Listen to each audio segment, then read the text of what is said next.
Hey guys, what's going on? Lee Sanders here from the RCWR Show, covering the latest in wrestling, entertainment, and beyond since 2011. Coming at you with your not only WWE RAW October 28th, 2019 review, but we're covering the latest in wrestling, entertainment, beyond, headlines, all that good jazz, man. It's the RCWR Show. Thank you guys so much for checking out tonight's episode. We're definitely going to be going a little bit all over the place tonight in the time allowed because honestly, I got to be candid with you guys, man. You know, we put out not only a Monday show, we put out a Wednesday show, we also put out a Friday show, we put out a Saturday show, and then if there's a pay-per-view, we're covering the pay-per-view as well. So typically we're pumping out 4 or 5 shows, right? And that's just for the free-for-all stuff, right? That doesn't even include what we're doing on Patreon and everything, man.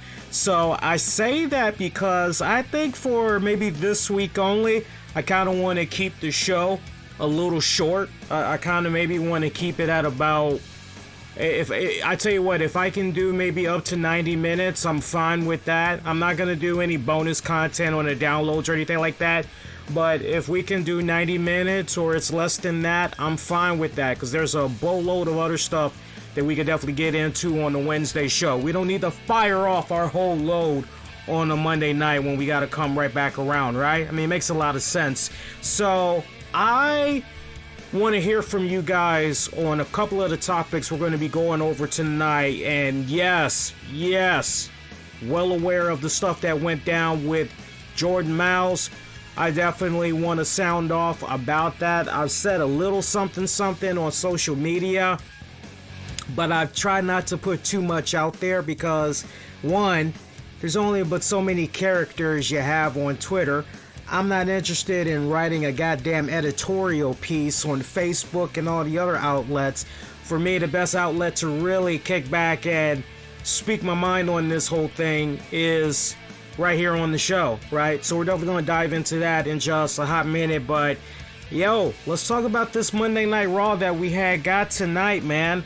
And by the way, we're streaming live right now. We are streaming via YouTube, and we're also streaming in our Discord server, so feel free to poke your head on in there. Some of you guys might have noticed past couple of weeks we haven't been doing a thing with the app. I've just kind of got that on the back burner because there's a couple of things I've been trying to fine-tune and everything, but I think probably by this Wednesday we're gonna have the app come back in effect, so that's another way you can listen to the show live as you're on the go in case you can't do the web stream and all that. Look, Raw tonight, I gotta be candid with you, I was going through the motions. I'm not sure how many of you all were going through the motions as well, but Raw tonight was really going with the motions. And for me, I had a little bit of a tough time really concentrating on this episode. And when I say that, I don't want you guys going, well, what exactly were you doing? Were you multitasking? No, this was actually one of those rare nights. Normally, I'm kicking back on a Monday night, either during Raw or a little bit before. I'm working on some voice greetings, voice ads. I'm working on some narration stuff. Like, I'm working on a whole boatload of different side projects, or I'm working on some designs, shit like that. This was probably a rare Monday where I wasn't doing anything and I'm just tablet in my hand. I'm just taking down notes. I'm watching Raw tonight, and it was one of those nights where I really felt, this is so, what's the motivation here for watching this? Now, I'm not saying, and I don't want for the hardcore WWE fan to think I'm crapping on the product, because I'm not. I'm really not. When I see they're doing some stuff right, I'm definitely complimentary. And when I see some stuff where, this could have been a little bit better, I offer my constructive feedback and everything. But this was one of those nights where it just felt like a mood swing type of episode. Nothing really monumental had occurred. Even as far as just quality, just overall quality of the show, I felt that it was a little bit below average when it was all said and done. You know, if you would have told me that Raw tonight was going to end with Rusev, Lana, and Bobby Lashley, I would say to you, well, wait a minute now. Doesn't WWE have a crown jewel pay-per-view event that's going down like in a couple of days? It's going down on Halloween. Are we really sure we want to end things on that note? Shouldn't we really be hyping the hell out of this pay-per-view event? Well, if I'm not mistaken, Seth Rollins is supposed to be facing The Fiend, Bray Wyatt, again for the WWE Universal Championship, right? So if that be the case, don't you think it might make a little bit of sense to maybe end things on a real good strong tip and maybe have The Fiend make some type of a cameo? Wouldn't that make a little bit of sense, right? So it was just really, really weird how things had ended tonight. Of course, tonight was the whole Jerry Lawler King's Court, or rather, yeah, it really was King's Court. Because this edition, it was basically what's going to happen with Rusev and Lana. Are they going to go ahead with their divorce? You know, what exactly is going to go on here? So I do want to start with a compliment, right? Let's go in with a compliment first. WWE did okay as far as my concerns from last week's show.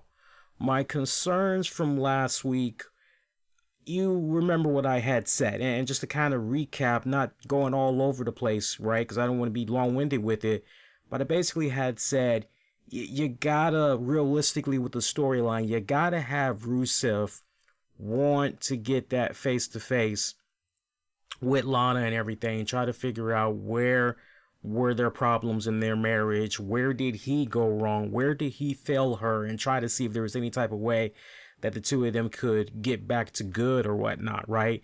You got to go in that direction. I had laid out how you could, go and smooth out what has been a rough story arc so far.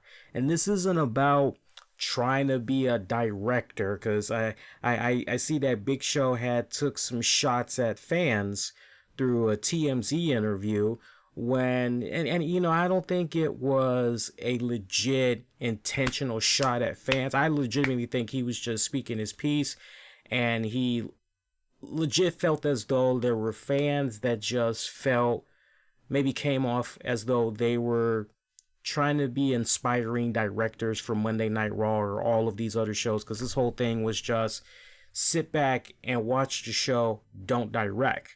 Well, I think most fans would counter that and say, well, if you give us a product that is of great quality, we won't have to sit down and at times feel like we're nitpicking through some of the things that we're seeing on these shows each week that we don't like. So I'm not picturing a bunch of fans, and I would like to believe that there are not a bunch of fans around the world watching particularly the WWE product with a pen and paper, and they're just writing down notes upon notes upon notes upon notes of how they would do a show if they were the ones. I would like to believe that if they see something on their TV that just rubs them the wrong way, right there on the spot, set a timer for 5 minutes, I would like to believe those fans would be able to tell you, okay, these are the problems that I'm having with this product this week, right? I would like to believe they're kind of rolling in that type of a capacity, right? But it still ties to the compliment. I didn't forget about the compliment, but the compliment is following up on what I said about where WWE writers should go with this Rusev Lana Lashley story angle. Okay, they did kind of go in that direction a bit, but there were still a couple of holes that you could poke at with this. For example, you've got Lana coming out, and Rusev just has the biggest smile on his face. He has this proud look on his face like, hey, I'm hitting that. That's mine. Isn't she pretty? He kind of has that look on his face, and that's not exactly the type of face you should be making. You should be having the type of face that looks worn down, that looks tired, that looks upset. Your eyes should be red because you should have been going through some type of emotional roller coaster or whatever, because you're trying to figure out what the hell is going on between you and your wife, right? You should kind of be looking like that, right? You should be racing, right? Like, it's not even a second guess. You should be racing to the ropes for this woman when she's trying to get into the ring. It should not be Jerry the King Lawler that is opening up the ring and assisting Lana to get in. No, no, no, no, no, no, no, no, no. If this is about trying to salvage your marriage and all this other, there's an old school song I love from back in the day from, who is it? Oh, God.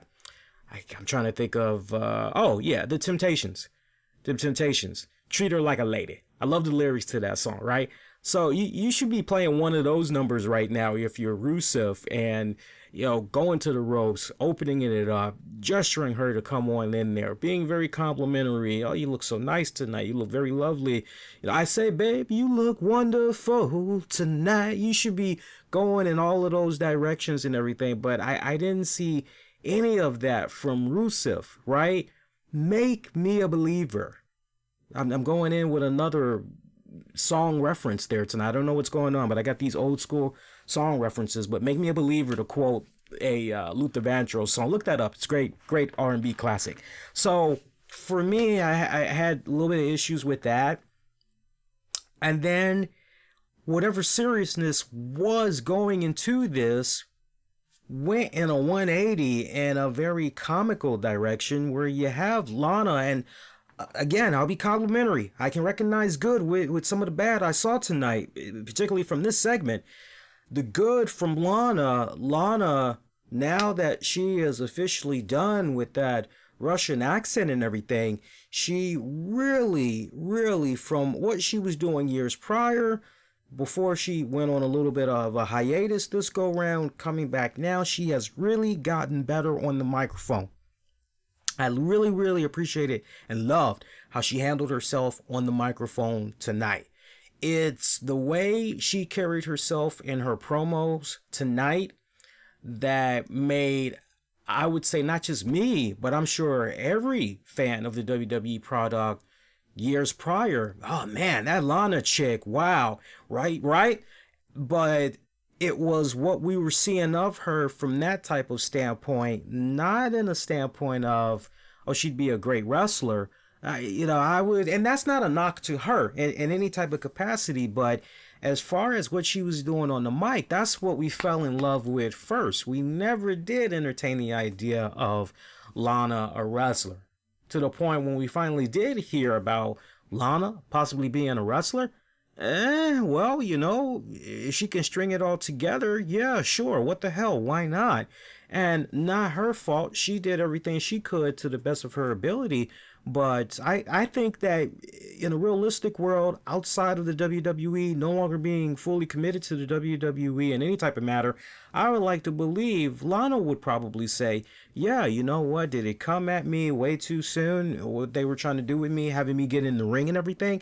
Yeah, but what was I supposed to do? Turn it down? I had to rise to the occasion and everything. I probably could have used more training, sure, but when they tell you this is what they're going to do with you, what are you going to do, right? And I can totally respect that, right? So it's not all on her, is the point that I'm making. But the way she carried herself tonight with her promo, I loved it. Bouncing off of the crowd. Crowd was trying to hijack her moment there. She just swung it, brought it right back on her. I love that. You're checkmating the hell out of the fans. I love that. So she was good. But to go in a comical direction where Rusev, he wants sex.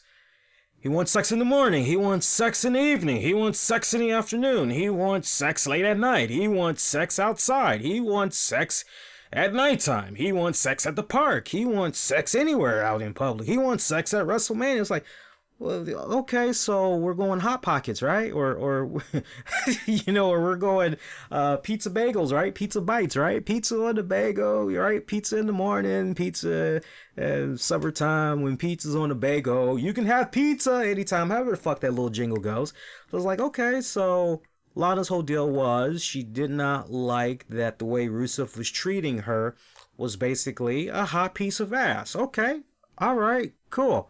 You're more than a hot piece of ass. All right, all right, we get that, and Rusev looking very confused, kind of like, okay, yeah, so I have a strong sexual appetite, I got a strong sex drive, and what, like, what's the problem, right? And that's, Lord knows that is just so. It's a little ass backwards when you stop and think about it, because let's be honest, majority of us males, come on, be honest, come on. What's the number one thing that our women be wanting from us, fellas? Come on. They say they want more sex. That's it. They want more sex from us. We got some of our women, some of them are happy with once a week. They are happy with once a week, right? You got others, hey, as long as I get 2, maybe 3 times a week, man, I'm good. I'm on cloud 9. I'm happy, right? You got some women that want it every single night, especially if they're trying to conceive, right?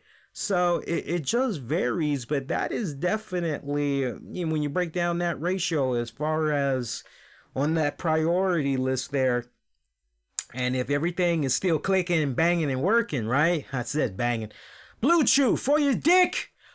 Right? So if everything is still clicking, then yeah, get down to it. Get right down and nasty. Get dirty with it, right? So for me, I just kind of found that to be a bit comical from that standpoint. So they just kind of lost me the way they just turned that whole thing around there, right? Just when it seemed like they were getting on the right track, they went off the rails once again. So that just kind of rubbed me the wrong way. The one redeeming quality that they did have, though, was Lana saying to Rusev, hey, Bobby told me that, he found out you were cheating on me, and that's ultimately the main reason why I broke up with you, is because I found out you were cheating on me. Rusev's like, wait a minute, you believe Bobby? You believe Bobby's load of bullshit that I was cheating on you? Like, seriously? And I like the cliffhanger that they put in here, because after Rusev verbally took the shots that he took, Lashley's coming now. You've got that whole big throwdown and everything. Rusev getting the upper hand. I love how Lana came in with the kendo stick, and she's just whacking the hell out of him like it's a mole or whatever.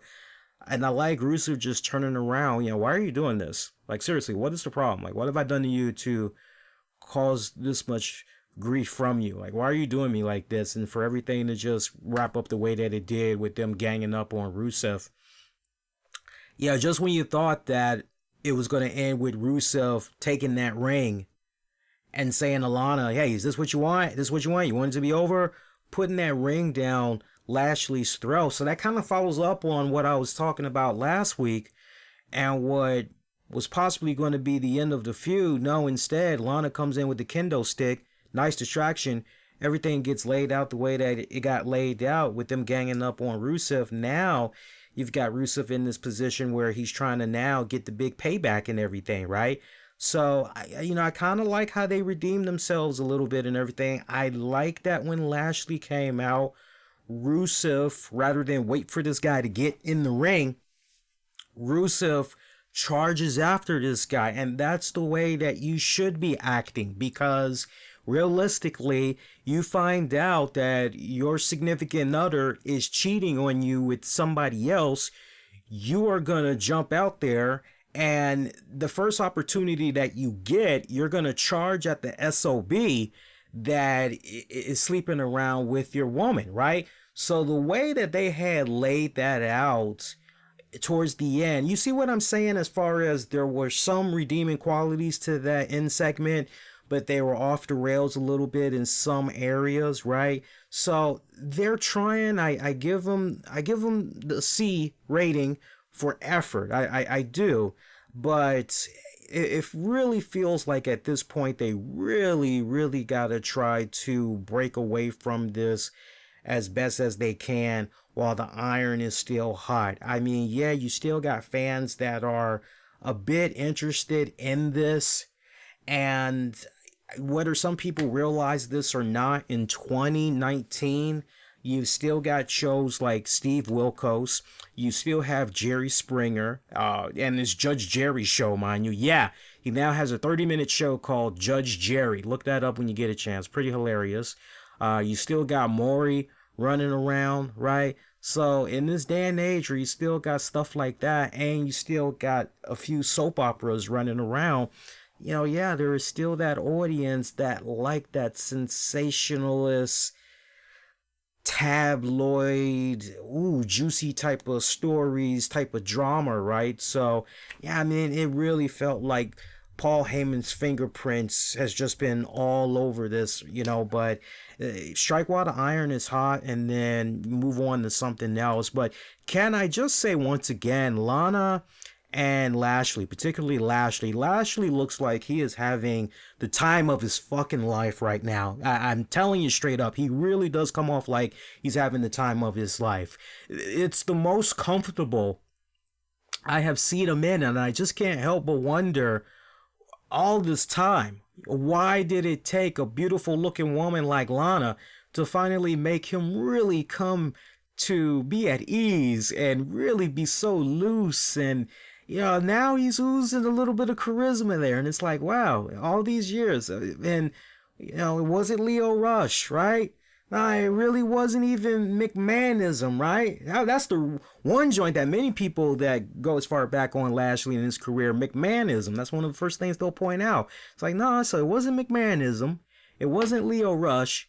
It took Lana to really make you blossom. Oh, let's not forget his Impact Wrestling days either. Let's not forget that. It's like, not the Impact days. Not when you became a world champion and all that. Nah, it was when you got yourself a piece of Lana, storyline wise, did you start blossoming, right? I don't know if Rusev is pulling him to the side and Rusev is like, look, it's okay. You can be loose with her, man. You can be loose. Look, honestly, in real life, me and her, we are a very freaky couple. So, if you want to stick your tongue down her throat, it's okay. It's okay. Get loose with it. You want to squeeze her ass? That's okay. You can get loose with it. I'm fine with that. She really, really likes it when you grab her left butt cheek and you take your first two index fingers and you really dig them into her butt cheek. That really drives her crazy. She'll squeal. She'll really be all in your arms. Trust me, I know what I'm talking about. I know that's not Rusev's accent, but it was work with me, people. So I don't know what's going on. I don't know if Rusev is giving him pointers or what, but he is just coming off so freaking loose with this. He seems like he is having the best fun out of his entire career. Lana seems like she is having boatloads of fun. This story arc, I just couldn't help but kind of remember briefly what was going on with Mark Merrow when he was in WCW and he was doing the whole Johnny B. Bad thing. And I'll just pause right there. I think you guys know, you veteran wrestlers, I think you guys know exactly where I'm going with that. And then ultimately what had went down with him in the WWE and the plans that WWE was trying to, set forth in motion. It was like two instances there, but WCW memory is the one that really jumps out at me off the break. You get where I'm going with that. And for you younger fans, just Google. That's your best friend. Just look up Mark Merrow and his wife, story arc controversy, something like that. Use some keywords. You'll be able to find out what we're talking about, right? Because it's not my job to be a whole fucking encyclopedia half the time on this show, right? Sometimes it's kind of nice to give you guys, you newer listeners, a little bit of fun homework to check out. And then next time we can have a nice little cool discussion about it. But yeah, I was kind of reminded of that little type of stuff and other angles I've seen from over the years. And, from that Attitude Era fan perspective, I can appreciate a story arc like this, but at the same time, Attitude Era, there would have been a few holes taken care of in the story arc, right? The same story arc back in the freaking 90s. Early 2000s? Oh, yeah. What's up, Gino? Don't worry. I'm going to get to Seth Rollins. I ain't forgot about Seth Rollins. I got some shit for him tonight. Trust me, I'm going to light him up. But yeah, I don't think I have anything else to add about that whole Rusev thing, right? I think we've pretty much exhausted that. Other key points, and again, it's just key points I want to talk about from Raw because this wasn't one of those episodes, honestly, where if you were out late with friends, you forgot to set your DVR. This was not one of those type of episodes. My God, I have to watch this. I have to watch this, especially since Crown Jewel is on Thursday. I gotta watch this. By the way, I decided, for those of you that are checking out the broadcast over the weekend, I'm going to be using a personal day for this Thursday. So I will be checking out Crown Jewel, privacy of my own home. So I will be definitely, I'm actually looking forward to checking it out. Past couple of Crown Jewels, not too shabby, but more on that later. We'll talk about that Crown Jewel card as well. Paige, Kabuki Warriors, right? So you have this hell of a weekend, right? Where some new Paige porn footage had came out, right? And we're kicking off Raw with Paige. And you're going, wait a minute. As soon as I see Paige come out, I'm literally saying to myself, oh shit, tell me if you've heard this one before. I'm literally getting the gag wheels in my mind ready as I'm seeing her. And I couldn't help but say out loud, what the hell is she out here promoting now? I mean, I know the porn had came out already, but like, some new stuff. But like, seriously, what is she? And she sent them the Kabuki Warriors and everything. And she was trying to cut her little promo on them and everything. And we saw a very interesting development right here with Paige and the Kabuki Warriors. Kabuki Warriors turning on Paige. And we see Asuka shooting a liquid substance into the eyes of Paige. I mean, and Paige just acting like somebody shot her, like literally. Come on, Paige. That's not the first time you've had some liquid get shot into your eyes. Come on now. We see her get ganged up on by the Kabuki Warriors, Kairi Sane and Asuka. Come on, Paige. That's not the first time you've been ganged up on. Come on, hon. Come on now. It's all good. Just saying. Let's be real now. But no, on a real serious tip, a very interesting dynamic there, right? To see the Kabuki Warriors turn on Paige, I mean, and you don't have to grab a pen and paper and think about this. It should just come natural if you've been watching wrestling for so long. Okay, so why did the Kabuki Warriors turn on Paige? Not really understanding that, right? And in setting up Paige the next couple of weeks, think about it from this standpoint. If you are a Paige fan, I believe what went down with her tonight is the beginning of her being reintroduced into the WWE, at least on a part-time basis, right?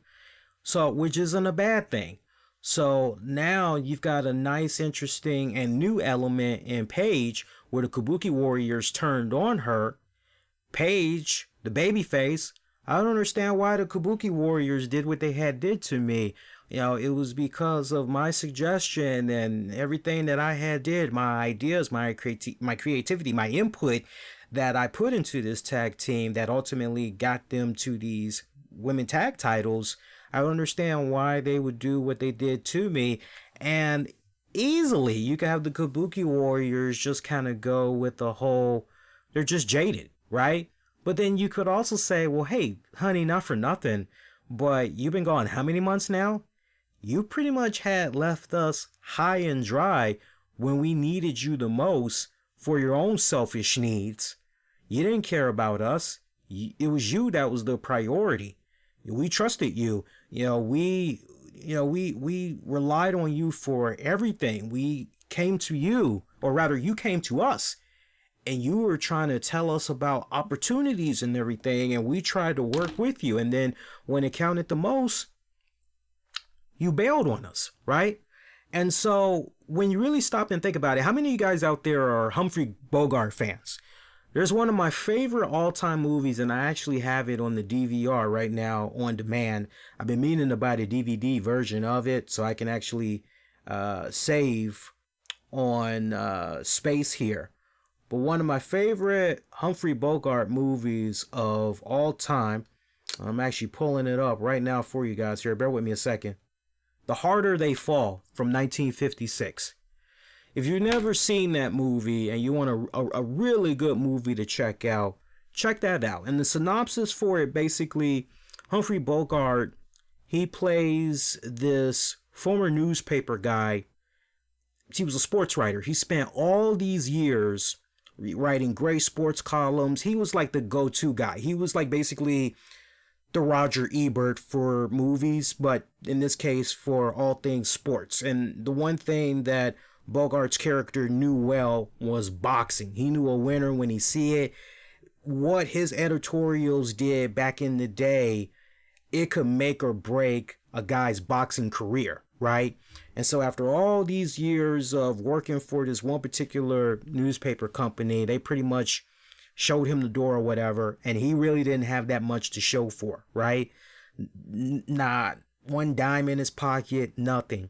And Rod Steiger, one of my all-time favorite character actors, right? You want to talk about somebody phenomenal at improv and everything. Rod Steiger, in the heat of the night, with Sidney Poitier, he plays this kingpin type of boss, syndicate boss, that hears about Bogart becoming a freelancer, and he's interested in having him be on his payroll because he figures that with him on his payroll and him putting out the word about some upcoming boxers that he has in mind, they can basically take over the world. They can make a lot of freaking money. And there's like one guy that literally just got off the banana boat. Their words back then, not mine, but guy that literally gets off the banana boat that Steiger wants for Bogart to check out and give an honest review. And Bogart's like, this guy's a bum. He's not even going to make it that long. Like, seriously, what, you think this dude's going to be world heavyweight champion?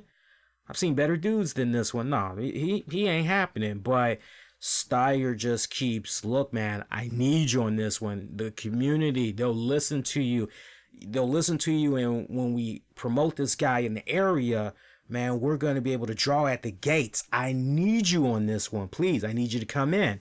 And so he comes in. So some of you guys are hearing that synopsis so far, and you're kind of going, what the hell is the connection to Paige and the Kabuki Warriors? The connection is that you could kind of look at Paige being the Humphrey Bogart / Rod Steiger character kind of mixed into one, except in this instance, Paige was actually pure intent, right?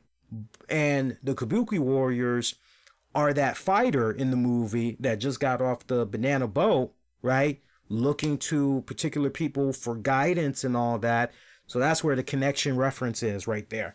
So now you got Paige in a position where she can easily try to come on back and extract some type of a revenge. But now the question becomes, who does Paige get behind, right? Who does she get behind now in order to try to dethrone the Kabuki Warriors? Is it a case where maybe she aligns herself with Charlotte and Natty?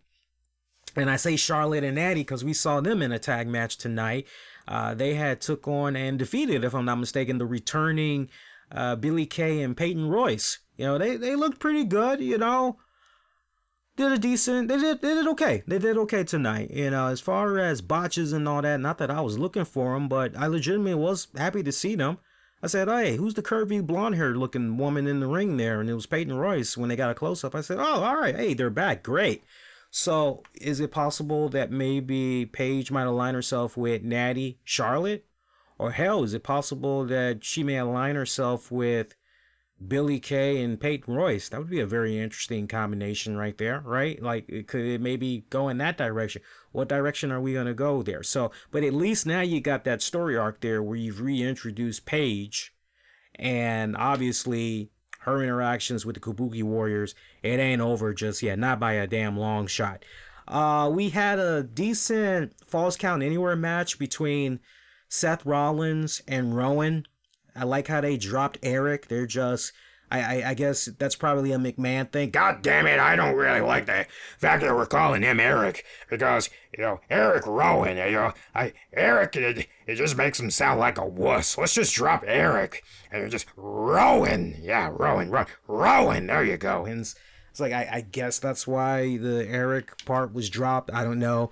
But that was a good match, and I like how people were pointing out, hey, didn't AEW kind of do something like this last week or whatever? Like, you know, what the hell? Like, man, there are so many promotions that are either on Fight TV, that are on YouTube, that are on Twitch, you name it, everybody is borrowing. It's like football, basically. Come on, how many times have you watched an NFL game, right? And you see a really good play that goes down, maybe a bootleg, whatever, and you're like, man, that was really good. And then the very next week, some other team, they do it. Why? Because they saw how much of a success it was for the other team that did it just last week. And ultimately, that was the deal breaker as far as if they were going to win or lose. So everybody is always borrowing from each other. So I'm not really tripping over who did what last week or when. I'm tripping over what's up with the quality. The quality of this match was okay, right? But here's the thing. You're trying to make Seth Rollins look like a strong champion, right? And you really did not drive home the fact that Seth Rollins in just a couple of days is going to have to defend this Universal Championship against Bray Wyatt. And what did I say on the show last week? And at this point, we're going to have to make that be a sound bite exclusive. I'm going to have to clip that out and make that be a separate audio piece. And this will just be a complimentary piece to that separate as well, which is WWE has still, since we did that show, they have still not addressed, hey, where do you think Seth Rollins' mind is at right now? Do you really think he's going to be ready for this Crown Jewel event? Because we saw how close the Fiend Bray Wyatt was to taking away that championship. And do you really think he's going to be able to prevail yet again? And then most importantly, what if Seth loses? What if he loses that Universal Championship? What does that mean for the future of the Raw brand? Does that mean that Universal Championship stays with Bray exclusive to SmackDown? Does that mean he's going to have to defend that title on both shows? You know, what does it mean exactly? They still have not addressed that whatsoever. It's just so freaking nonchalant. It's not even funny. This was a really good opportunity to really make Seth Rollins look very strong and push him over the edge yet again to really show how much the Fiend character has gotten in his psyche, right? Just the mental mind games, right? Missed opportunity right here, right? Right down to the point. The finish to this damn match. And shout out to freaking Gift Skull. I love Gift Skull on Twitter. He's always posting cool fucking shit.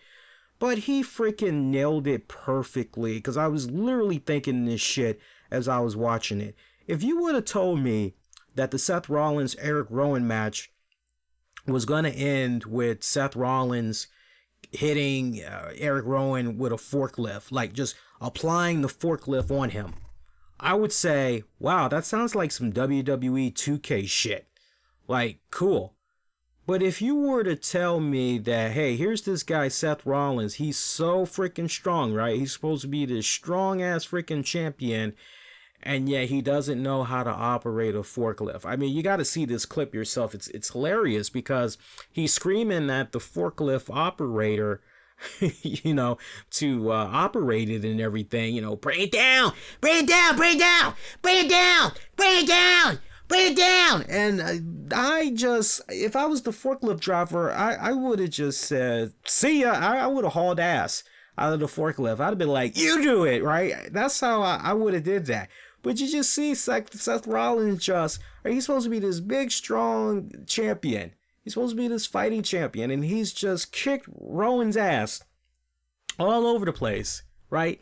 Anybody else that would have been in that position, The Rock, Steve Austin, Triple H, right? You name it, Undertaker, you name it, anybody else, right?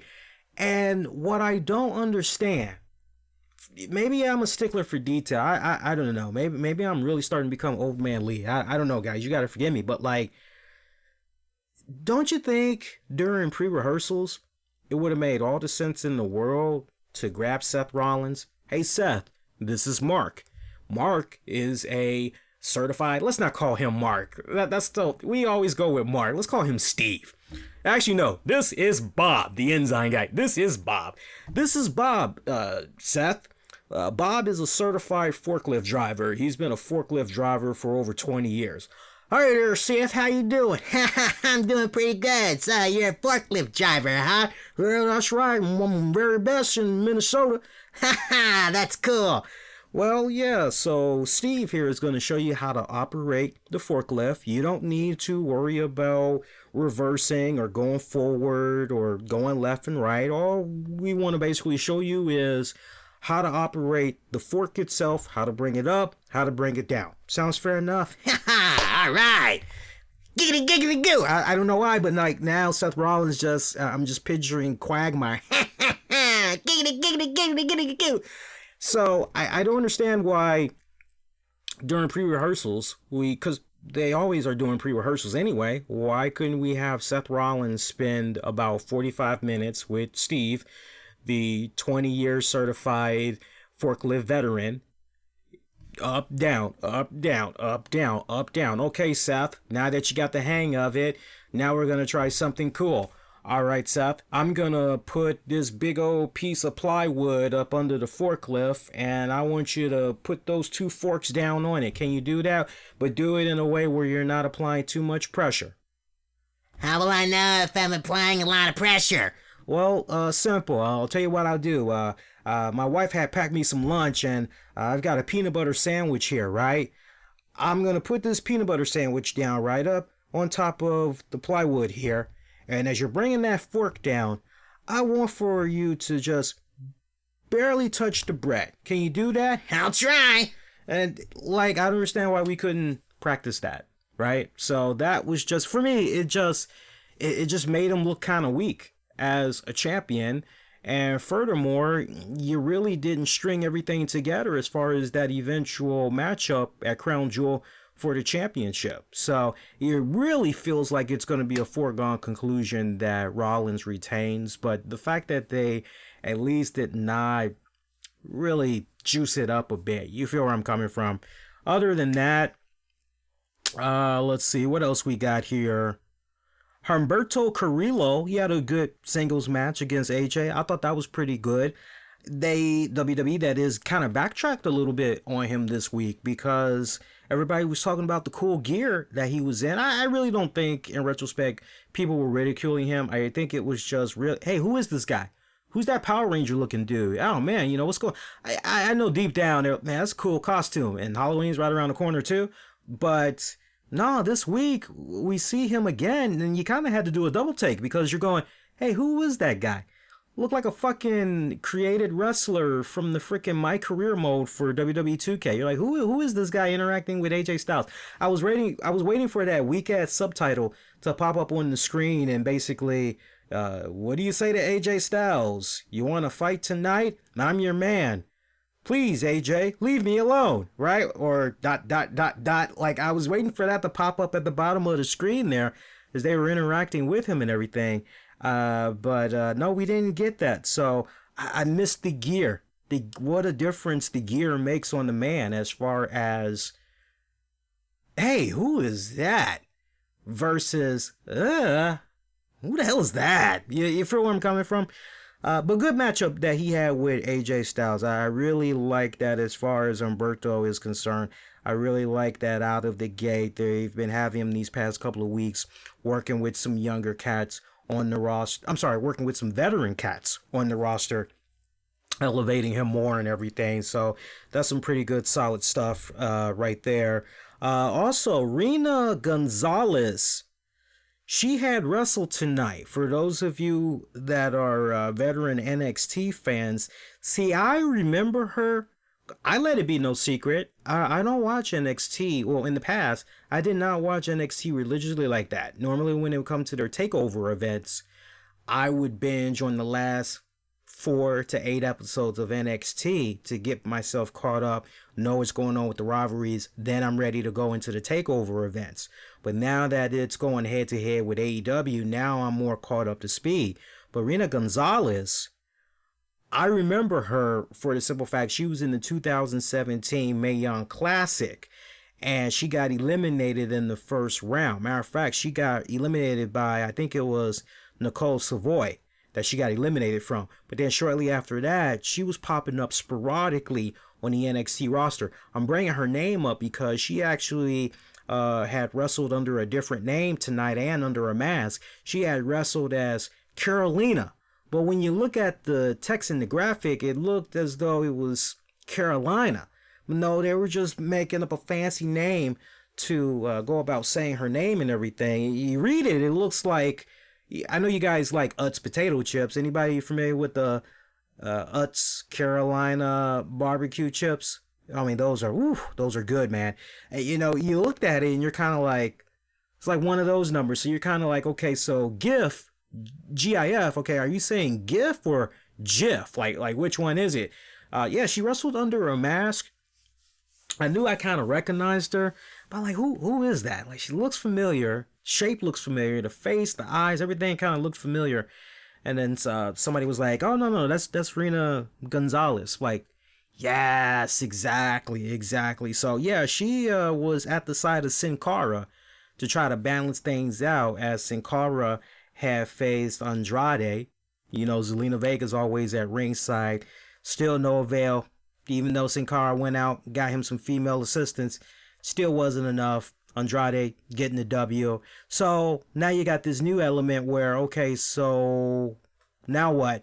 Is eventually we're going to see some type of mixed tag match where it's going to be Zelina and Andrade taking on Sin Cara and Carolina? Because if that's the direction we're going to go, okay. But she looks pretty cute under that mask and everything. I mean, she sold that pretty well. You first saw her, you're like, who the hell is it? Because you just turn on the TV and you're like, or you come back from a commercial break, maybe you grab some snacks or whatever, you come back to sit down. Like, who is this person? Tonight, between looking at a naked Humberto Carrillo, who didn't have his Power Ranger gear, and then you see what looks to be some new blonde chick in the ring, but it turns out it's Peyton Royce, and then you see what appears to be a new chick in a mask. It really felt like the invasion of creative wrestlers tonight to a degree. It really did, man. But other than that, we got another Hogan Flair spot that pretty much had set up a match. You guys, I got to rely on you all. I can't remember what that match had consisted of. It feels like maybe it was it Drew McIntyre taking on Ricochet again? I know it involved Ricochet. That much I do remember. But what was the selling point for this was the closing moments, because you see Ricochet, he's trying to go for a high-risk maneuver or whatever, and I don't think he connected. If I remember it right, he didn't connect. Instead, he kind of did like a rolling to his feet, and when he did the roll and came back up, Randy Orton just came from literally out of nowhere, planted his ass with the RKO, and that was one of the most prettiest freaking RKOs I've seen this year. As far as WTF signature or finishing moments, what Randy Orton did with that RKO plant on Ricochet, you could not have timed that any better, because Ricochet went top of the dome first to the mat. You gotta see it for yourself. I put it on the Facebook page. Man, that thing, it was a sight to behold. That was just, oh my God, tell me I did not just see that. Now, I hope the young man Ricochet is okay. I really do. And assuming he is okay, and that's just how bendy his body is and all that shit, and that's just how he was able to sell it, man, beautiful. That was just freaking beautiful. I would like to believe him, Randy, and the rest of the boys are giving themselves high fives right now over that spot, because that was a killer freaking spot. And you know when you got yourself a nice good spot when Randy Orton kind of has a look on his face like, that shit was good. And that's the look that he was making with himself tonight. But no, other than those key points I had brought up for you guys, I know I'm probably skipping over some other stuff, but again, I only want to talk about some key points from Raw tonight. I didn't want to spam all over the place. For those of you maybe, hey, where was Kevin Owens? There was no Kevin Owens tonight. There was Montez Ford and Angelo Dawkins. I remember they came to the aid of Humberto Carrillo because AJ Styles was a sore loser, right? and OC did a gang up on Humberto and everything, and that made Street Profits come out. You would think, well, where's Kevin Owens, right? Where's KO? No KO. Maybe KO went to Saudi Arabia. I don't know, but there was, if he's even going this time, I don't know. But there was no KO to kind of follow up on the consistency from last week. So, you know, a bit of a average episode when it's all said and done, without a shadow of doubt. All right, we got some other wrestling news, little tidbits that we can definitely get into, because two things I do want to touch upon. Becky Lynch had a new t-shirt design, and that actually is a good segue to talk about the shit that went down with ACH, or now known as Jordan Myles in NXT. We're going to talk about that. So for you guys that's maybe just joining us and you want to hear my thoughts about that, we're going to get into that in just a hot second. But we got some bills we got to pay. So I definitely want to take this time out and recognize some of our sponsors for tonight's edition of the RCWR Show. Also recognize our Patreon members. We'll do the sponsors first, and I'll keep track of the time. If I'm able to get through this in a good, timely manner, then I'll definitely go into the shout outs next for our Patreons. Otherwise, we can hold off till our next segment here. But shout out to, right here in the nation's capital, Washington, D.C., Nats. Come on, man. I'm pulling for you guys, man. I bought, man, come on. The one time I buy all these years, and I've never been into baseball, right? Last time I was into baseball was the Sammy Sosa, Mark McGwire, just going back and forth with each other and everything. Just, it was all about the home runs, right? It's the last time I was into it. And then once Jose Canseco had just, oh yeah, everybody's taking steroids. Oh yeah, we're in the locker room shooting each other in the ass with the shit, dude. I remember reading his book. I read his book 3 times. I remember when it first came out, I was able to go to my library. And for you guys in the DC metropolitan area, I was able to go to, what's that, over on 16th and Irving Street in Northwest DC. I was able to go to the Mount Pleasant Library when the Jose Canseco book had first dropped. And I actually was able to check out a copy. And I remember my mouth dropped. And I remember telling my mom about, you know, everything I was reading in it. And I remember when it came time for me to return the book, yeah, I finished it, but it was such a great read. I had to check it right back out. And I remember I had a friend that worked at the library, and they hooked me up. I checked it out, and then we immediately logged it back in and checked it out again. And so basically I had that book for 3 months, and I read it 3 times within 3 months, basically. And I fell out of love with baseball after that. But what's kind of brought me in off and on over the years, seeing what the Cubs had did. And I got ties to Chicago, born and raised out there. So that was bittersweet for me. My whole thing was, man, I wish only Harry Carey, you know, could have seen that great moment. Because I was such a huge Harry Carey fan. And that's ultimately one of the things that got me into baseball in the first place, was that legendary voice from Harry Carey. And you fast forward later, I'm seeing everything that's been going on with the Nats. The one time I go buy some goddamn baseball gear, I go get me a Nats hat, I go get me a Nats shirt. And now they're like 1 game away from, sorry, it's all going to the Astros. Better luck next time, Nationals. So, Nats, come on, man, I'm rooting for you guys, man. Seriously, I'm rooting for you guys. But right here, based in the nation's capital, Washington, D.C., the law office of Ryan Quinn. Ryan Quinn specializes in motor vehicle accidents in the D.C. and Virginia areas. Give him a call today at 703-457-1300 for a consultation, or visit the website rquinlaw.com. Accidents happen. Ryan Quinn's law office is there to make it right. The law office of Ryan Quinn. Check them out. Also, the RCWR Show with Lee Sanders is brought to you in part by wrestling fans. Listen up. Black Stars of Professional Wrestling, the 3rd edition by Julian Shabazz. It's available right now on Amazon.com, just in time for the holidays. I actually got my stocking gift ready to go as far as my Amazon wish list. There's a couple of books I'm very interested in. Al Snow's got a book. Scott Norton's got a book. Dwayne "The Rock" Johnson's dad, Rocky Johnson, he's got a book that just came out. Like, I don't even think it's been 3 weeks. So there are some interesting books that have dropped. This is definitely one as well. Black Stars of Professional Wrestling, I'm looking to add on my list. So Check that out. $15.95. You can't beat that. You can't beat that. It's a great encyclopedia of all the black professional wrestlers from practically like the beginning of time all the way up till now. Good stuff. Also, the RCWR Show with Lee Sanders brought to you in part by LeafyAssets.com. If you're a real estate investor or entrepreneur, they can help protect your assets and strategically grow your business and wealth. LeafyAssets.com. Also, shout out to Shiabu.com. Shiabu.com for all natural best skincare products, all made from natural organic oils and shea butter. Truly, the best vegan skincare products out there on the market. Check them out, Shiabu.com. Can't forget about my good friends over at President Evil, the great team behind that comedy movie, President Evil. Just days before the November midterm elections, 3 young girls who are Muslim, Mexican, Haitian are stalked by a deranged killer dressed as the President of the United States. Yeah. Check that out. Trailer is available on Amazon as well as buying the movie on Amazon.com. Check that out. And also, I want to give a shout out to Arya K. I'm getting the hang of it, see?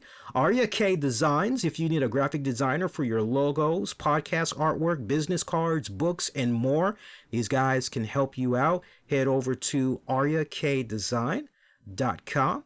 And we got 2 more shout outs I want to get into. One, eloquens.com. Try their easy step-to-step template for calculating key figures and more with their multi-purpose break-even analysis template for your business and keep better track of your financial stats for your business. Check them out at eloquens.com. I believe we only have one more shout out that I want to give, and that shout out goes to the good kind people over at joeylDowdy.com. Check out his website. He used to be a choreographer for some respected and established bands, including Backstreet Boys, and he's got a great self-help book on how you can take your life to that next level. You know, things that you've ever dreamed of, your ambitions, whatever goals you've been trying to achieve in life, and for whatever respective reason there's been obstacles that's been in your way. You know, his book is a great self-help book to really give you the tools needed, not just to motivate yourself, but see those dreams and aspirations all the way through. So learn a lot more about him. Visit his website at joeylDowdy.com. And have no fear, we'll make sure all of this information is in the episode description of the episode, and it'll also be available for you guys on demand and on the downloads. But we do appreciate all of these sponsors, because these sponsors, as well as our Patreon members, they make it possible for content like what you're checking out right now. And I love them tremendously. And on that note, I definitely want to offer some shout outs to our Patreon members, please, because again, they make it possible. Shout out to my good friend Anthony Missionary Thomas of Wrestling Soup. I'm looking forward to hanging out with him.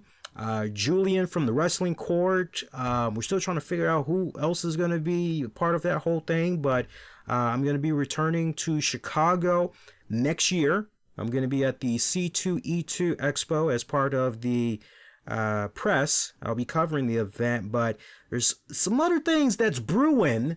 Once I have the official confirmation, I'll let you know, but we got something really, really fucking cool that you, the listeners, will really, really fucking enjoy. But shout out to my brother-in-arms, Anthony Missionary Thomas from Wrestling Soup. Also, shout out to Freddie R. Freddie! Shout out to Sean Kenter, Justin Ripstock, Tony Bing Gaming for our latest in Marvel Ultimate Alliance 3, Marvel Strike Force, Marvel Super Wars, the upcoming MOBA game. Tony Bing Gaming, he's the guy you want to check out for walkthroughs, tutorials, strategy guides, whole 9 yards. Great YouTube channel and Patreon page. Shout out to Michael Wolf, John Davis, Joe Raymond Jr. And shout out to John Krauser, our Patreon members. Patreon.com/RCWR Show. Get yourself access to a boatload of content. It's not a one-time thing either. for $5 a month, you guys get access to, my God, a bonus anywhere from like 4 to 7 episodes that's like exclusive to Patreon. You can't fucking beat that. And it's $5 a month, so do sign up.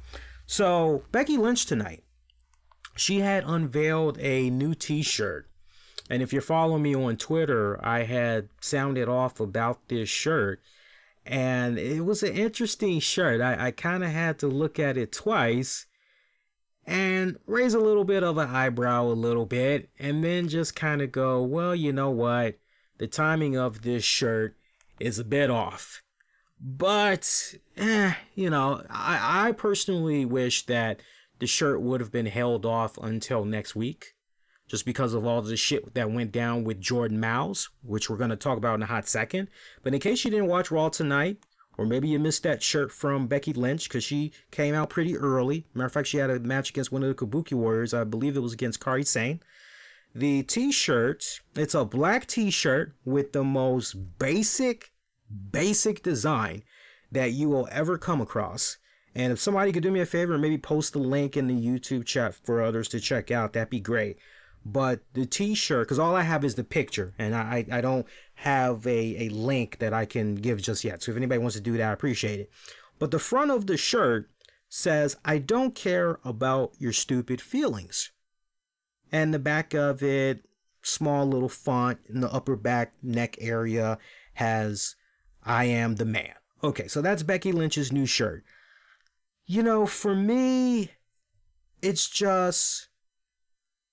As far as the words, let me look at it from two different perspectives. As far as the words of the shirt, no, let me come back to that.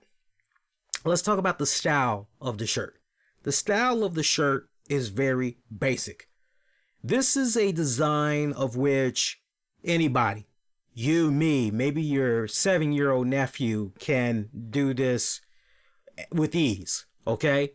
Do it with ease and watch me collect $15 if I'm lucky off of this shirt for every shirt I sell.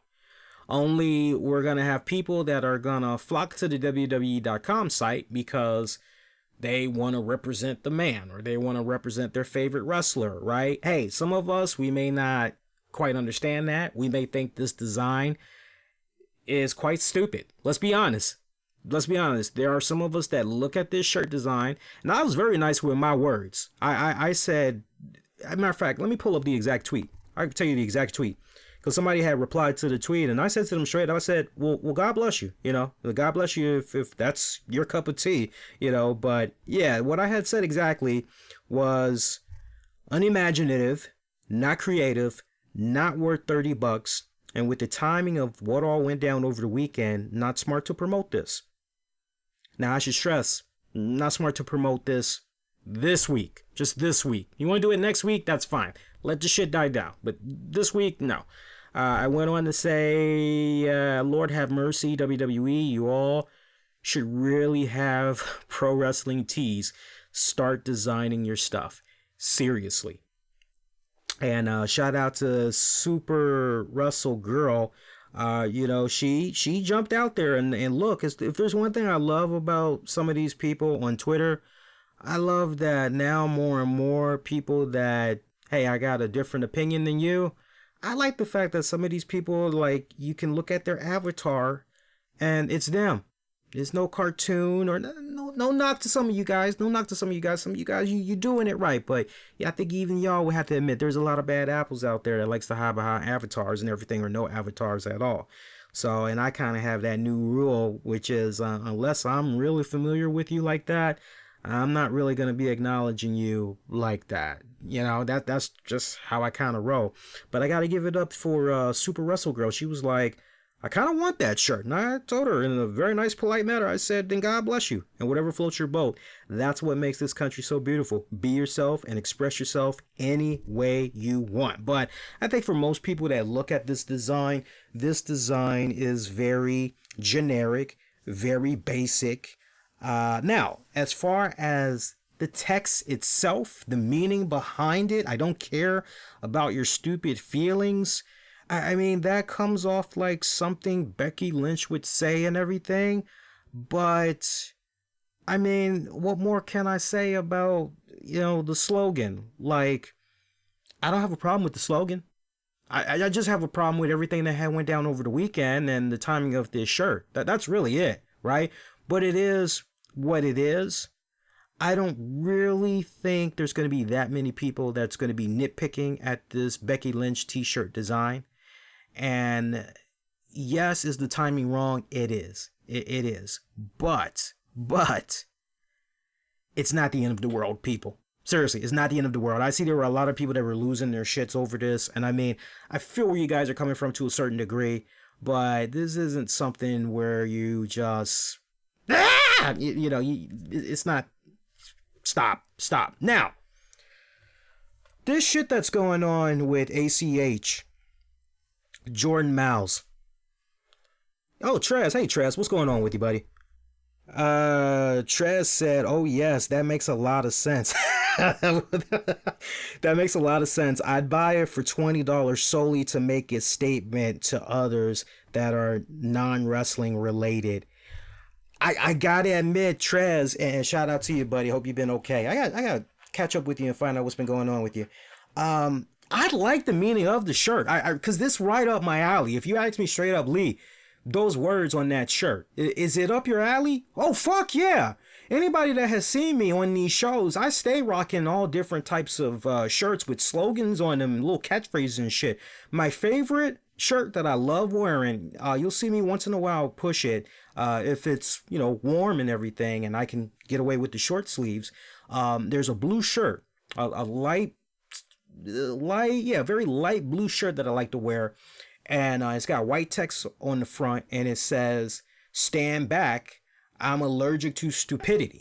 Right? And I will wear that to work on casual Fridays, when I'm done wearing the suit and all that, or dress shirt, tie and all that.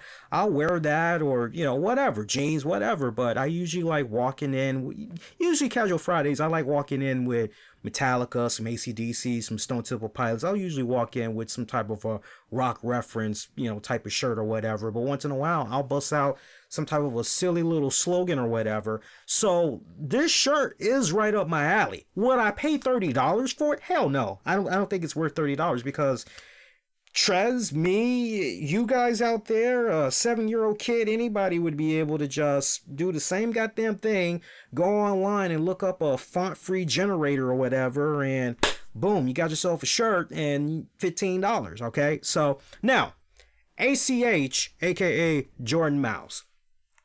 This whole t-shirt controversy, okay? I want to go play by play with this, and we're going to kind of go out strong on this note, talking about this and just a couple other little snippets of wrestling news as we get ready to wrap it up, because I do want to try to have this be as close to 90 minutes as possible. All right, so over the weekend, Jordan Myles, he had put out a tweet, all right? And the tweet that he had put out, it had to do with a new shirt that was released by WWE involving his character, all right? And this shirt, and somebody do me a huge favor, anybody, so that everybody can see the shirt, because some people don't check out the dirt sheets, some people don't do the social media stuff, they don't. Somebody post a link for the t-shirt for Jordan Myles. That's not really asking too much, right? I know you guys like to watch me, you want to kick back and, I don't know what you're doing, right? Maybe you got a drink in one hand, you got your phone in your other, you don't want to move around, but do be interested of the people a good favor in the chat and just post a link for where everybody can see the t-shirt. So he did this, what was this? It was over the weekend. I don't know if it was Saturday. It kind of seemed like it was a Saturday type of deal. That's kind of vibe I was kind of getting, right? But the shirt, it reads Jordan Myles. It's in white.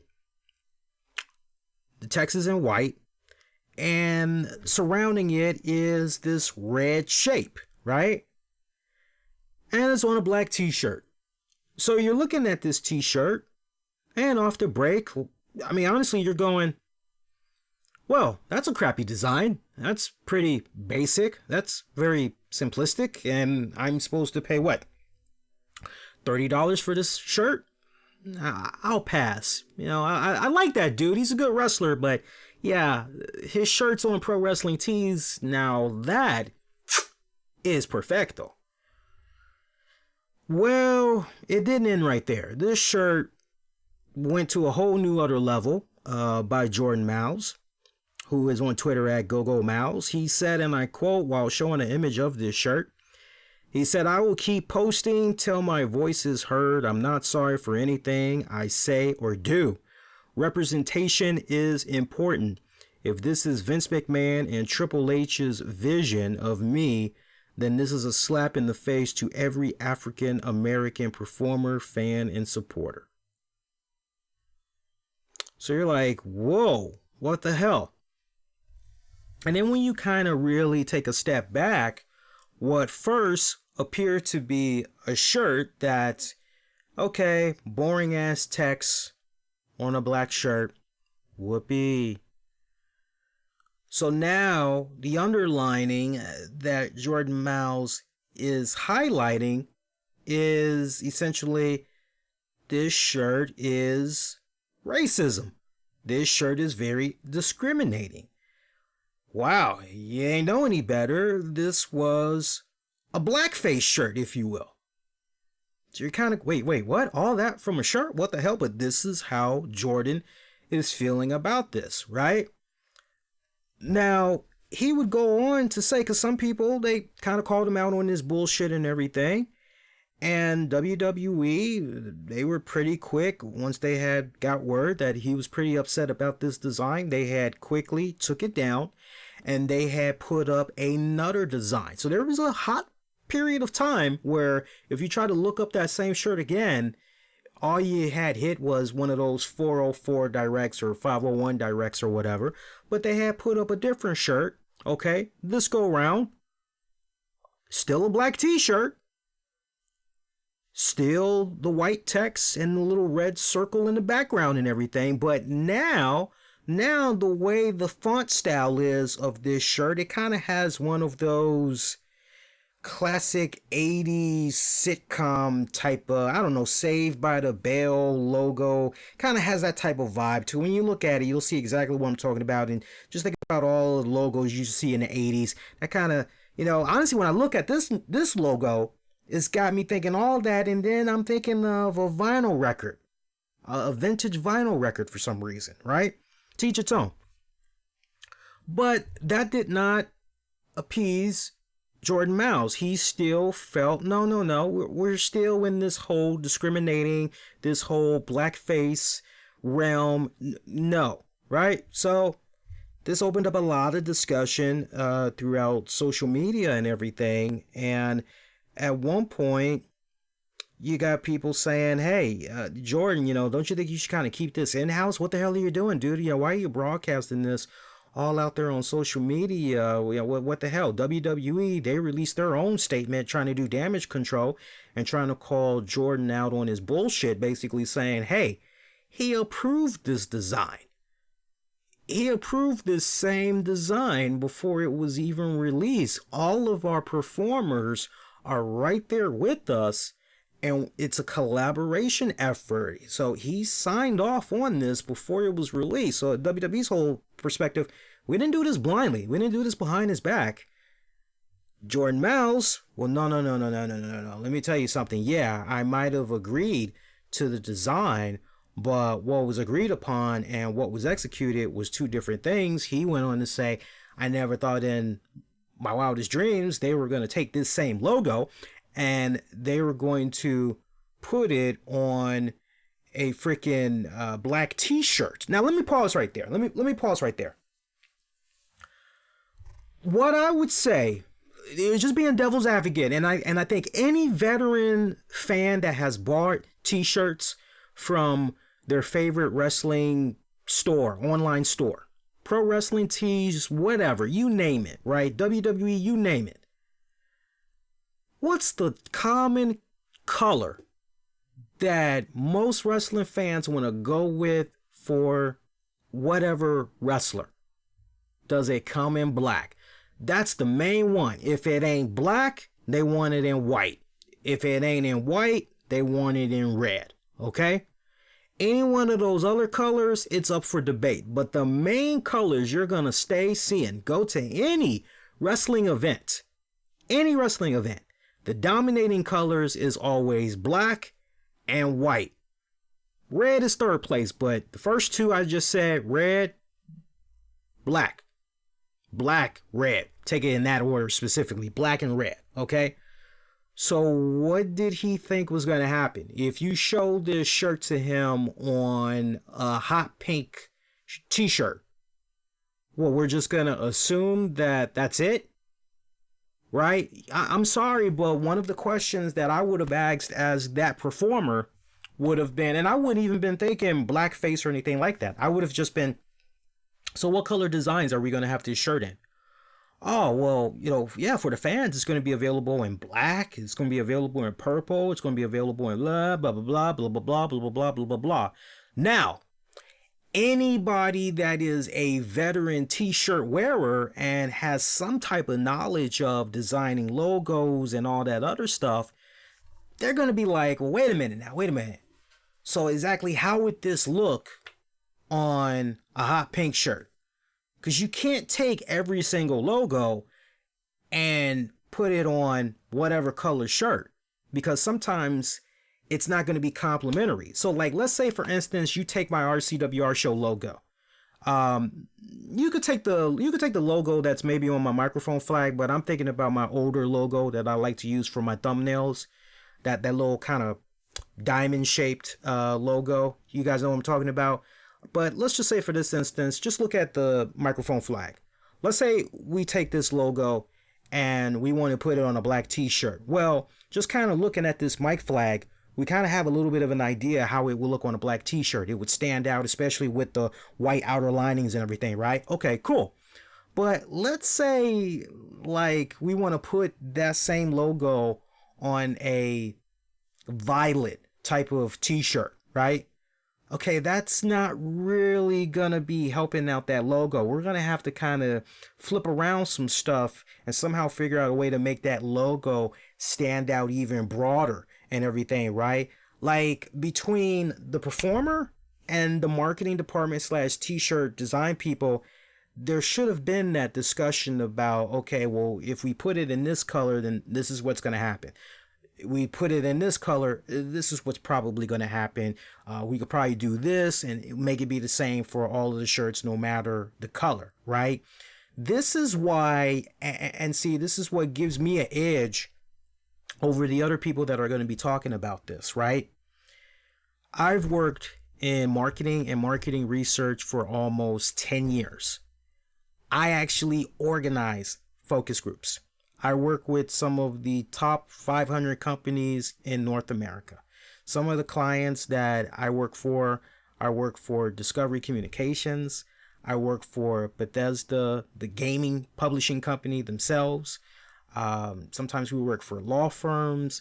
Sometimes we work for major restaurant chains. That includes Burger King, Roy Rogers, and let me tell you something. Had there been a focus group set up where you talk to people that were into fashion and into wrestling, had yourself a study focus groups panel with about 10, 15 people, and you would have presented the same type of design or whatever, I promise you, if not half of that group out of 10 to 15 people, right? Let's just say 15. If not half of that group, there would have at least been about 5 people that would have been like, yeah, look, about that particular shirt and the whole color scheme, you may wanna dodge black. Just saying, not being racist, not trying to pull the discrimination card, but just saying you could have a PR disaster on your hand. From a marketing perspective, you don't want to go in that direction. Just saying, right? And what the companies do with that feedback from the focus group panels and all that, that's up for them to do at their own accord. I can tell you, we had organized one focus group a couple of years back, and I can't remember the name of the TV show now, but it was something that had premiered on ID. Matter of fact, I want to say the show had premiered, if not earlier this year, it had premiered last year. Kind of feels more like last year. But anyway, it'll come back to me when I remember it. But it was about some white woman that was a lawyer, and she had never lost a case. And she was using her expertise to help families get justice or whatever like that. And I remember we had set up a study for Discovery to talk about this particular show and everything. And one of the main things that the focus group panel kept talking about, that I heard from the feedback and everything, because I actually had a couple of people that were recruited for it that told me, about the show and everything, because they know how much of a big ID fan I am.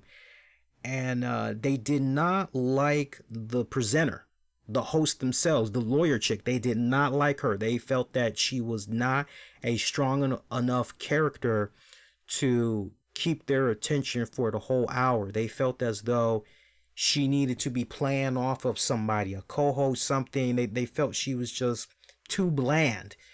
And the way that the representatives for Discovery had tried to counter it, yeah, but she's the host of the show, and but she's never lost a case. They kept trying to,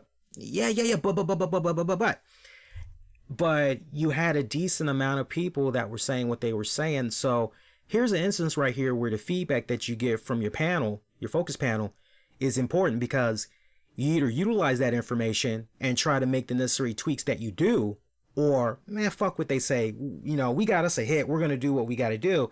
And you put it on out there, and whatever happens, right?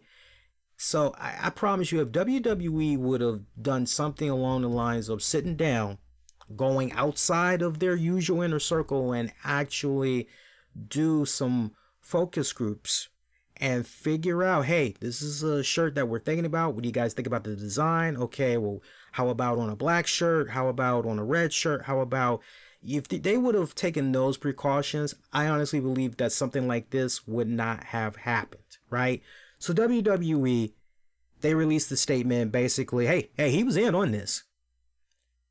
But then Jordan Myles comes right back, and he basically says, hey, look, this is not, all my fault, because, I didn't choose that design. This was ultimately a design that was forced upon me. I didn't really like it then, but I had went on ahead and I sucked it up, right? I'm paraphrasing, but in a nutshell, that's what he's saying about this logo design, right?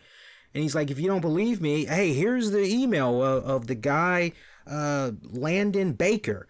Here's the email that Landon had sent me, which reads, hey, Albert, Triple H attended a meeting and had a revision for your logo, but loved it for your character.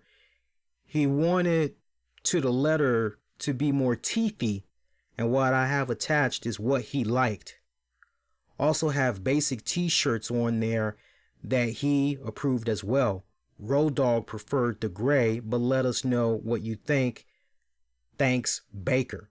So eventually, Jordan had spoke with Triple H, and Triple H is like, nah, dude, like I was kind of given the impression on the intel that was forwarded to me, I was under the impression that you were kind of okay with the designs that was put out there, and I just kind of went off of that. And the word was I got is you were kind of okay with it, so I was kind of okay with it. So, okay, so you got some misrepresentation right here, like, right? Somebody is telling a load of bullshit.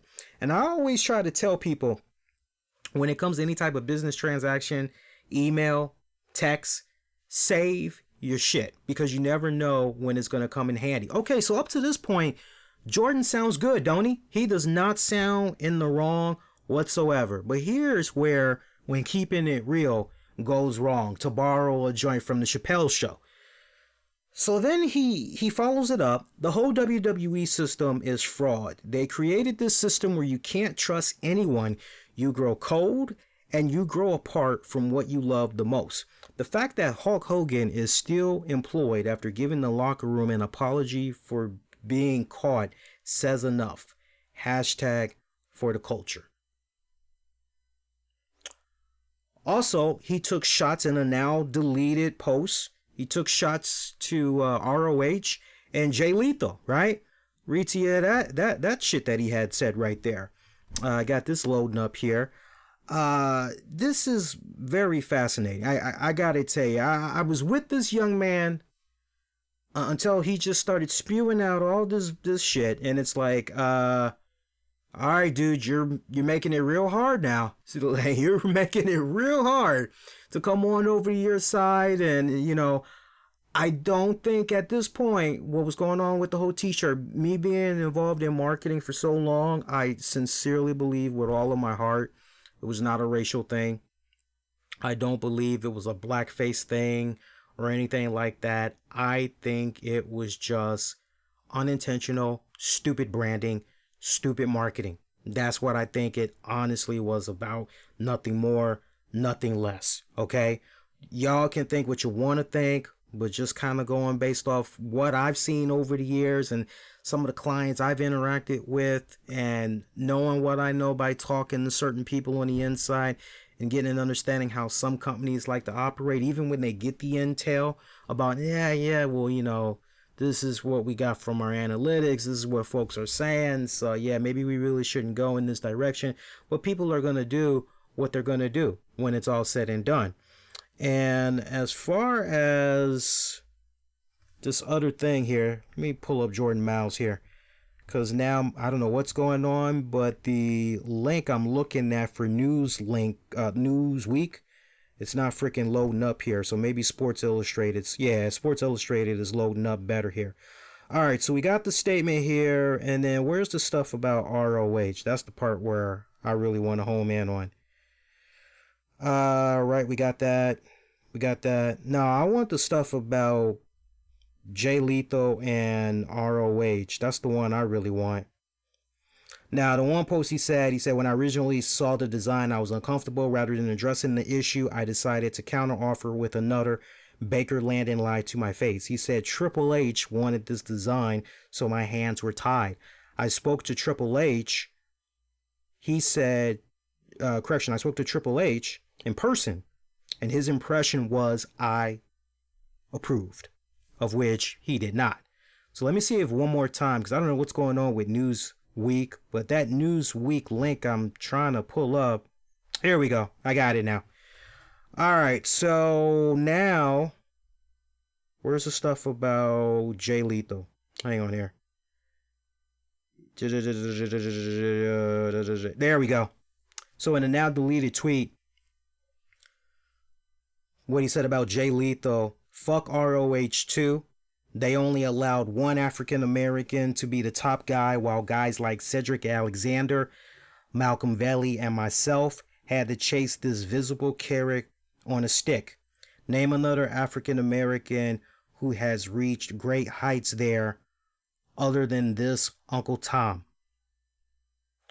Now, let me tell you something, and here's a case right here where I got to give a shout out to Joey Numbers from Wrestling Soup, who has worked enough shows with Jay Lethal, and he's a referee, has refereed for many promotions up in the Boston area and everything. And over the years, the many times that I've heard Joey mention anything about Jay Lethal, it's been nothing but complimentary points.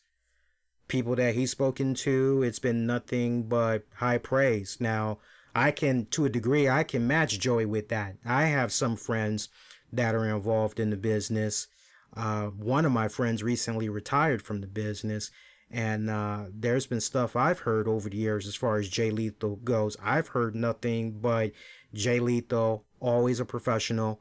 Whatever you need him to do, he does it. There's a big difference between being a yes man and, okay, this is what is expected of me to do, so I need to go out there and I need to do it, right? No ifs, ands, or buts about it. No fuss, no muss. Let's hustle. Let's go get it done, right? And Jay Lethal is the latter, right? So when you have somebody that's a really good hand like that, I'm sorry, I don't look at them as a Uncle Tom. Yeah, do I think it's kind of messed up that when you look at ROH, all of those names that he had highlighted, is it kind of weird that none of them had gotten an opportunity to be ROH champion? Yeah, I think it's a little messed up. I mean, hell, anybody that's listened to the show long enough, I was a huge fan of Caprice Coleman back in the day. And if there was anybody I felt as far as, man, he's got everything. He's got the charisma, all that, just the total package, everything you would want for your promotion, Caprice Coleman. If anybody I felt should be the next ROH world champion, I looked at a guy like Caprice Coleman, and the fact that he didn't get that opportunity, that was one of those, okay, I'm kind of scratching my head, right? This is a case right here where I kind of have to rely a little bit more on someone like a Jim Cornette, brief period he was involved with ROH and everything. If maybe he can kind of shed a little bit of light on, what exactly was going on in ROH. I mean, we know about the Daniel Bryan period. We remember CM Punk, of course, the infamous Summer of Punk, right? We remember all that. We remember Nigel McGuinness. There were some periods where, like, as far as champions for significant periods of time, right? Yeah, I would like to believe that most fans that were looking at those key milestone moments of some of those individuals I just named in ROH's history, Samoa Joe. So what? We're just gonna ignore the fact that Samoa Joe is a Samoan? We're just gonna look at him as a white person too? We gonna say to a degree, what? Like, seriously? Because if we're really, what's this really about? Are we really going the minority route? Like, what's going on? For me, I didn't have a problem with him taking a shit at this dude that blatantly lied. And he's got him in black and white. He's got him in the email. Look, I hope that guy doesn't lose his job. But at the same time, he definitely needs to be disciplined. Whether that means he needs to be suspended for a couple of weeks or, take away a month's pay, however you need to do it. You don't operate like that. You just don't. That's bad business. And that's how you get to the point where we are right now, right? So I'm with Jordan Myles addressing all of that. I'm with him. But why are we throwing Jay Lethal and ROH into this? Totally unnecessary. Seems to me that your issues that's going on with Jay Lethal, ROH, that runs a lot deeper. Obviously, there is a little bit of bad blood. There is still a little bit of residue from your tenure in ROH, right? And you can't dwell on the past. I've always been a firm believer that it's okay to never forget about the past, because you need what you learned in the past to make you a stronger person. That way, when that same scenario comes around a second time, you know the playbook, you've been through it before, you know how to counter it easily. So I'm a firm believer in it's okay to forgive, but you're never supposed to forget, right? I've always been a firm believer in that. Because when it's all said and done, okay, how many years removed now has it been since you worked in ROH? You are seen on television, how many times a week? You're able to travel the world. You're able to interact with really cool people. You've got financial stability, the best financial stability that can be provided to you from one of the best companies that every single pro wrestler in some form over the years of their career, I gotta somehow get there. If I can make it there, I'm good, right? So why are you tripping over a company that was once paying you peanuts and, right? I'm sorry, but realistically, this is real talk. Most people that have a terrible experience with a previous employer, do you see them? Do you hear them at a new employer and they're taking shots at their former employer? No. Probably the worst case scenario that'll happen when a person leaves a previous employer on bad terms. They'll go on Yelp, they'll go on Glassdoor, they'll go on Indeed, they'll go on Google, and they'll leave a negative review. Go on their Facebook page, the company's Facebook page, they'll leave a negative review.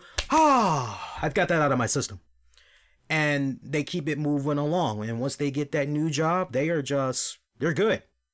Okay, I got my benefits, I got my 401k, I'm getting paid for sick leave, I got my vacation, and I'm getting this hourly or salary rate. Okay, great, I'm good, right? So why are we tripping over spilled milk from the past, Jordan Myles? That's my question. There was really no need to go that route with bringing up Jay Lethal and freaking ROH. No need for that. Hulk Hogan. We've been on this show so many times over the years. That's a name, and I literally brought him up, I think, last week. That is a name that, and I think it's rather interesting. I remember, as a matter of fact, what I had said last week, which was, it's funny because people were like, oh man, Hulkster, man, that's my dude. They were still giving him that love, even though he said the foul crap that he said to Nick when Nick was in jail and he didn't want to be there anymore. And remember, and Nick had freaking did what had went down in that car accident involving his friend and everything. And Hulkster's pretty much telling his kid, you know, hey, that dude had it coming, brother. He did some poor choices, and look where it got him. He got what was coming to him, brother. You know, and it's like he gets caught on tape saying the shit that he said. And now the Hulkster's like, oh shit, brother. And people were like, you know, oh, we all make mistakes. Oh man, Hulkster's still the man. Okay. Hulkster's cheating on Linda, banging the hell out of some woman. Particularly, he's banging his best friend's wife. Oh, brother. Oh, man. I ate like a pig. I shouldn't have had all that food, brother. Oh. I really don't know what the hell I'm doing here. Oh. What happened then? You know, I didn't see boatloads of people that were, oh, man, I can't represent this dude anymore. Man, what's going on with the Hulkster? This ain't the Hulkster I know of. What's going on? Nah, on the contrary, it was the opposite. Oh man, Hogan's still my man. He cool. Oh yeah. But like Hogan has said, and you've had so many people that have said, nah man, Hogan is this, Hogan is that, and people have been, and yet when the stuff went down with the N-word, that's when people just, that's where you finally had a division. I guess enough was enough, and it went the way that it went, and Hogan is a taboo topic. But I'm like this. So Hulk Hogan is back with the WWE. Okay? Well, it's not your company, Jordan. You can't do anything about that. The only thing you can control is yourself. You control when you get up. You control when you are checking your phone and you see where WWE needs you to be for that house show, that live event, dark match, TV, whatever, right? All of that you control, okay? And I'm like this. However somebody want to roll, hiring a particular person, I'm like this. I may not like that person, and this is my philosophy. If I don't like you, I don't like you. We're not going to hang out. We're not going to drink a beer. We ain't exchanging Christmas cards. Happy New Year's Day. We ain't doing all of that. We ain't not exchanging cards. Okay? But let me tell you something. If I got to work with you, oh, you best believe I'm bringing 100%. If I got to work with you and the ultimate end game is we achieve the same goal for the employer, then I'm going to put my differences to the side, and whatever we need to do that's best for business in order to continue to get paid, because at this point I'm concerned about my pockets. That's all I give a fuck about. I'm concerned about my pockets. And that's my advice to Jordan. Be more concerned about what's going on with your pockets. Make sure your money is right. They want to do whatever they want to do with the Hulkster. Like, seriously, what that got to do with you? Is he sharing the same locker room with you when you're going out to eat? Is he eating at the same table where you normally eat with your boys? Like, seriously, unless this is something along those lines, who cares? He's back with the company. Big deal.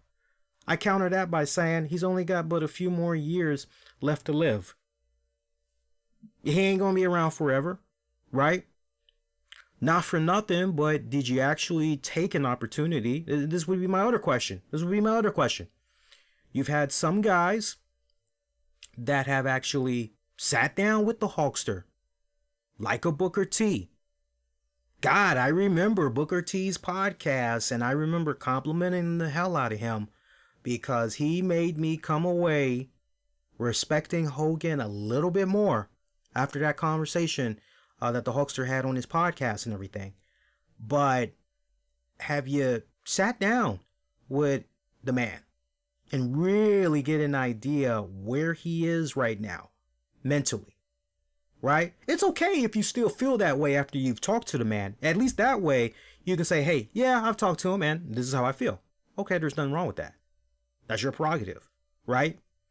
But if you ain't got to deal with him, then fuck him. Just worry about your money, right?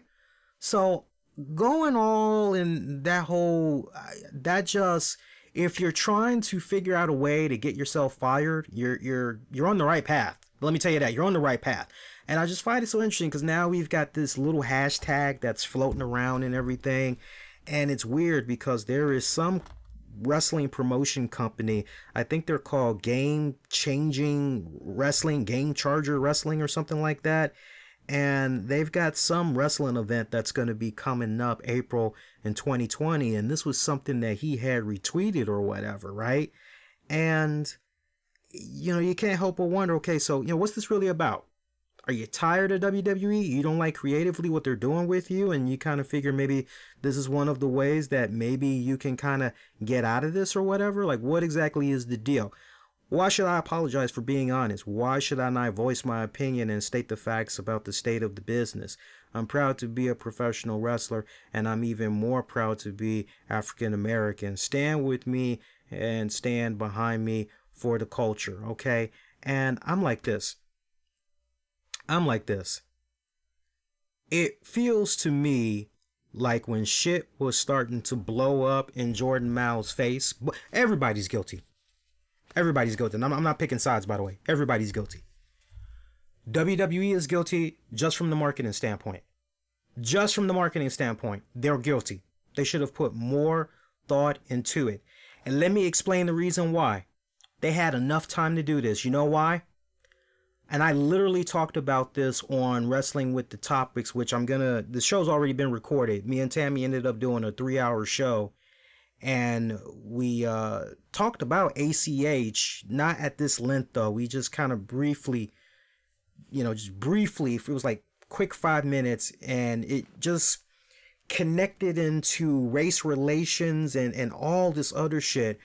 And one thing that we had brought up on the show was, and you're more than welcome to look up this story, there was an article about a week and a half, 2 weeks ago, Bed Bath & Beyond.